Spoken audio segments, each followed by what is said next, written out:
There are principles that apply to all things, and chess that is included.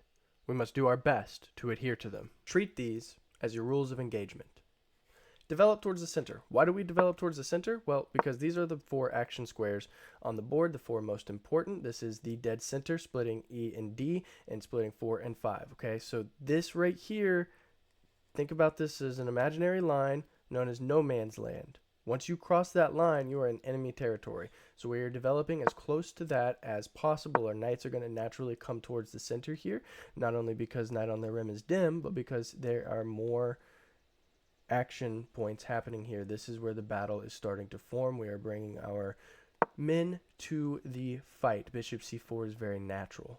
Now, what I end up seeing a lot from beginners, especially if you're just learning how to play the game, is you'll want to do something like h4, you want to do something like a4, and then black will just do the same thing. And I think the idea is to get the rooks out nice and early, but rooks are an in-game piece, and don't worry, we'll get to that, so sit tight. But what we're missing is the whole idea that this right here is the center of the board, these four squares. Again, I can't stress the importance of that enough.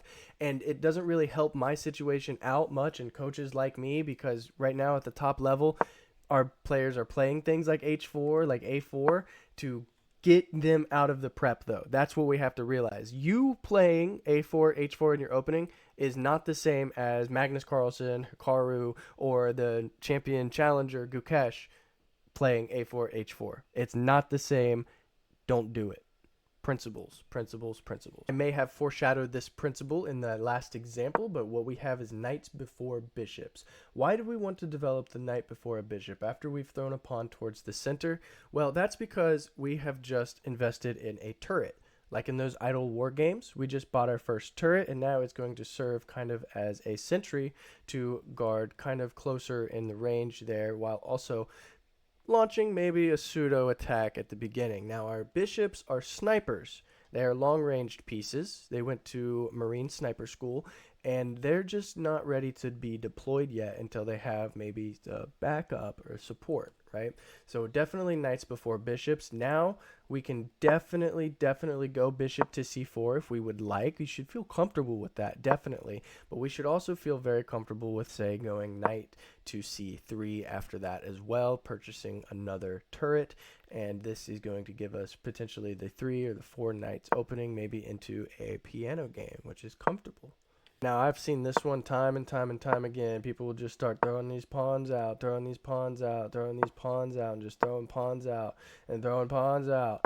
And what you've done is blocked a lot of your own development space, and a lot of turns have happened, and nothing has really happened in this game except for both of you are now kind of blocked in.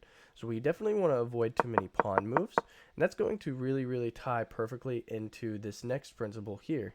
What we're doing here is opening up our back rank, right? We're developing our pieces, okay? Opening up our back rank. We're ultimately going to want to connect these rooks, and that's going to happen through castling.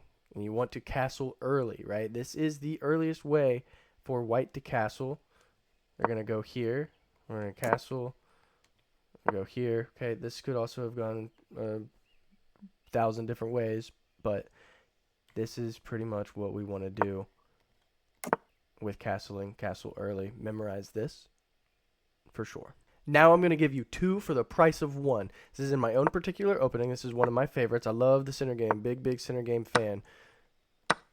Okay, so now let's take a look at this here. I have violated 2 major principles, okay? I have moved the queen too early, and I have moved the same piece multiple times. Now, black is ahead in development.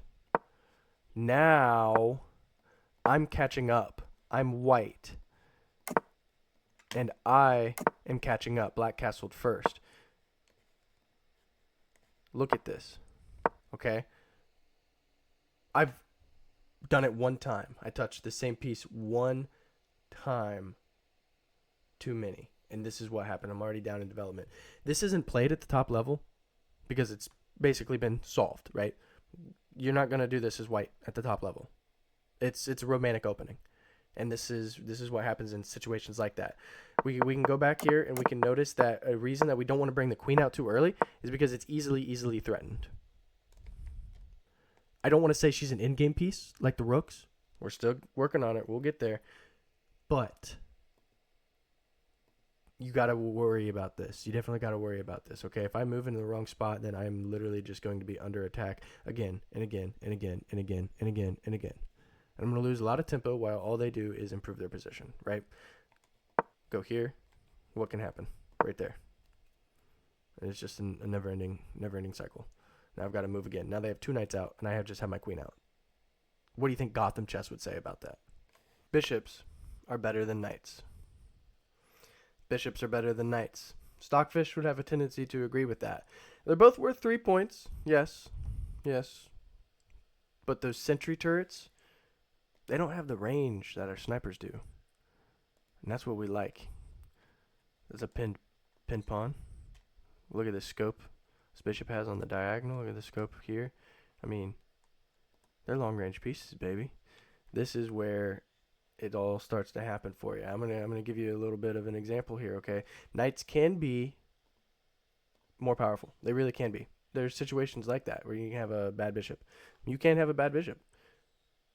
Take a look at the pawns and count how many are on which color and how that supplements and detracts from each of the bishops. And that'll tell you how. So if your bishop is trapped by your own pieces or by an enemy piece, think about that. Or if it helps support the bishop, think about that as well. Symmetry is draw odds. Symmetry is draw odds. That doesn't mean that the game's going to end 0.5, 0.5. What that means is that it's comfortable, it's safe, and you're not losing. You haven't lost the game yet. The eval bar shows that it's equal.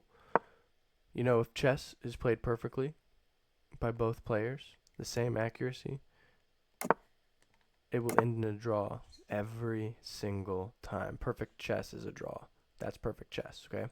So, not necessarily you're playing perfect chess, but mirroring the position keeps you decently in the game. Symmetry is draw odds. Help you get into a comfortable middle game. Something to remember for sure. Whether you're playing for a win or you're just playing to survive, I'll tell you one thing's for certain. Being drawn is a lot better than losing. Doubled pawns are not good. They're very just not good. And I'll show you why. This pawn is not defended by this pawn. This pawn is not defended by this pawn. Okay?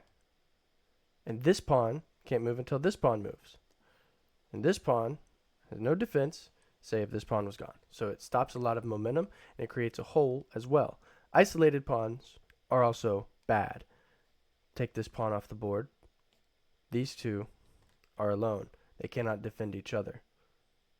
They cannot be defended as they are isolated. And that is bad. That's weak. Weak structure. You don't want to play like that. Opposite colored bishops is actually draw odds, but it benefits black. It actually benefits black. So opposite colored bishop in games, this is way too early to call it that, but we have to remember, based on this current situation, this is going to be draw odds for black. If there's going to be an attack forever on the board, the bishops have to be the same color, because then you're fighting for the same color of pawns. But if you're not fighting for the same color of pawns, theoretically it is a draw every single time. Now that all the normies are gone, we can talk about the rooks. So you want to take up open, half-open files. This is a half-open file because it has only a pawn of one color. These are still all closed files through here where there are 2 pawns, okay? So open, half-open files. You want to take it. You want to take it, okay? Best move here in this situation is castling, and then we're going to, bam, throw right down. We have unlocked the power of the rooks. Our boulders, just like the pioneers used to ride. Rooks on the 7th is powerful. Each player has a 7th rank. White's is going to be black's 2nd, and black's is going to be white's 2nd. Good way to think about that. So it restricts all the access. The king is stuck on the back rank. We're going to go rook to a7. They're going to march towards this way. They have to, Otherwise, it would be mate. Say they go this way. That's just checkmate. You're not going to blunder that, I would hope. So we go this way, and then takes. King and rook versus king. Bring the king. Bring the rook. And you can win this. I believe in you. You can do it. I'll see you later, punks. And as always, happy chess.